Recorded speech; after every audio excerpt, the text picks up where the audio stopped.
తలంచుకొందును అనుక్షణం నీవు చేసిన మేలులు. శిరీష గారు బదులు కుమారి గారు కూడా రండమ్మా. కుమారి గారు అంటారు అలా ఉందా? దేవుడు ఒకసారి ఓపెన్ చేయండి, ఒకసారి ఓపెన్ చేయండి.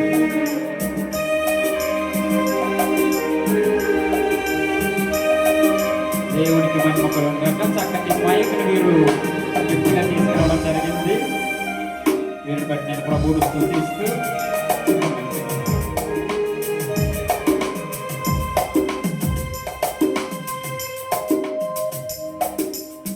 అందరూ చెప్పలు కొడతారు ఒకసారి వారు చేసినటువంటి చక్కటి బహుకరణకి.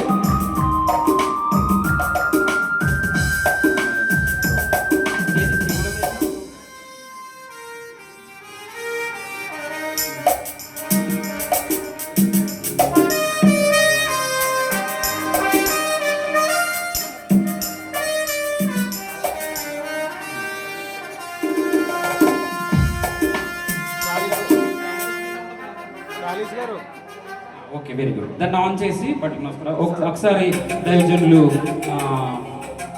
చిన్న ప్రార్థన చేస్తారు. ప్రియ తమ్ముడు ప్రార్థన చేస్తారు. రండి ఒకసారి. రాజ్ కుమార్ గారు చిన్న ప్రార్థన చేస్తారు. చిన్న క్లుప్తంగా కేవలం మైకు దాని యొక్క దానిలో నుండి స్వరం వెలుచుండగా అనేక మంది దేవుని యొక్క ఆత్మ పొందుకున్నట్లుగా చిన్న క్లుప్తంగా ప్రార్థన చేస్తారు.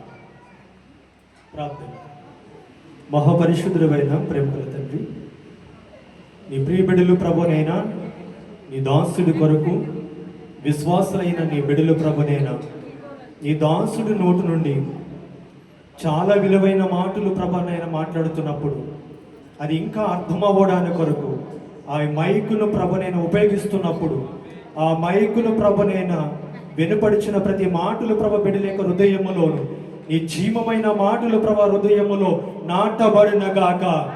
నీ విలువైన వాక్యముల ప్రభ నీ బిడ్డలు ఇంకా నేర్చుకునే అనేక ఆత్మలను రక్షించే కృపను మీరు అనుగ్రహించమని ప్రార్థిస్తున్నాం. ఈ గిఫ్ట్ ఇచ్చిన వారిను వారి కుటుంబాలను నూరంతలుగా మీరు దీవించి ఆశీర్వదించమని యేసు పరిశుద్ధమైన నామము ద్వారా ప్రార్థన చేయించున్నాము తండ్రి. దేవునికి మహిమ కలుగును గాక.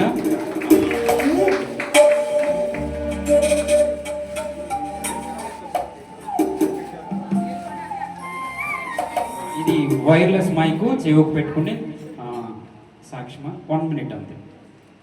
వెరీ గుడ్, థ్యాంక్ యూ అమ్మా. సమయాన్ని దృష్టిలో పెట్టుకున్నందుకు అని లేదు, కేక్ కటింగ్ అయిన తర్వాత ఇస్తారు.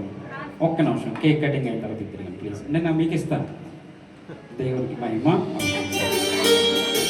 Thank you sir, thank you sir. దేవునికి మహిమ. చిన్న సాక్ష్యాన్ని క్లుప్తంగా అందజేస్తాను, ఎందుకంటే ప్రాముఖ్యంగా ఈరోజు సాక్ష్యమే. చక్కగా సంఘ బిడ్డలు సంఘ పెద్దలు చక్కటి బ్యానర్ తయారు చేయించారు. Happy birthday. 40 ఏళ్ల ప్రయాణం, విధేయత, సేవ, నిబద్ధతకు ఒక అందమైన సాక్ష్యము. ఈరోజు యాక్చువల్లీ కార్యక్రమానికి హైలైట్ ఏదంటే ఒక అందమైన సాక్ష్యం. ఆ అందమైన సాక్ష్యాన్ని నేను క్లుప్తంగా 4 మాటల్లో తెలియజేస్తాను. తప్పగా ప్రతి ఒక్కరి జీవితము దేవునిలో నిలవబడాలి, దేవునిలో ఒక మంచి మార్గంలో స్థిరపరచబడాలి. మనం పరిశుద్ధ గ్రంథంలో చూస్తే కనుక ఆయా ప్రవక్తలు, దైవజనులు సాధారణంగా ఉన్నటువంటి వారిని, చేపలు పట్టేటువంటి సాధారణమైనటువంటి మనుషులను ఏం చేశారు? మనుషులుగా చేస్తానని దేవుడు వారికి చక్కటి ఆజ్ఞ లేక మాట ఇచ్చి వారిని ఎంతవరకు తీసుకెళ్ళడంటే భూమిని తల క్రిందులు చేయువారును వారిగా అంత శక్తి కలిగినటువంటి వారిగా దేవుడు వారిని స్థిరపరిచారు. హల్లెలూయా, హల్లెలూయా. సో అటువంటి రీతిలోనే సాధారణంగా ఉన్నటువంటి సాధారణమైనటువంటి కుటుంబమైనటువంటి నన్ను, లేక చదువులో ఉన్నటువంటి నన్ను ఈ విధంగా దేవుని వాక్యాన్ని నా హృదయంలోనూ నా తలంపుల్లోనూ దేవుడు పెట్టి ఈ విధంగా నిలవబెట్టారు. ఇంచుమించుగా 2002 సంవత్సరంలో నా 10th క్లాస్ కంప్లీట్ చేయడం జరిగింది. ఆ 2002 సంవత్సరంలోనే దైవజనులు ఇలపరు ప్రాంతంలో బహుబలమైన పరిచయం చేసిన దైవజనులు జ్యోతిబాయి గారి దగ్గర నేను బాప్తీసం తీసుకోవడం జరిగింది. సో అది తదుపరి ఇక నా కాలక్రమేణా 10th అయిపోయిందంటే లైఫ్ ఎలాగా అనేటువంటి విధానంలో చూస్తున్నటువంటి సమయంలో ఇంటర్ కూడా దాటుకోవడము, తర్వాత డిగ్రీలోకి వెళ్ళడం కూడా జరిగింది. ఆ తరువాత 2008-9 సంవత్సరాలు 2008-9 సంవత్సరాల్లో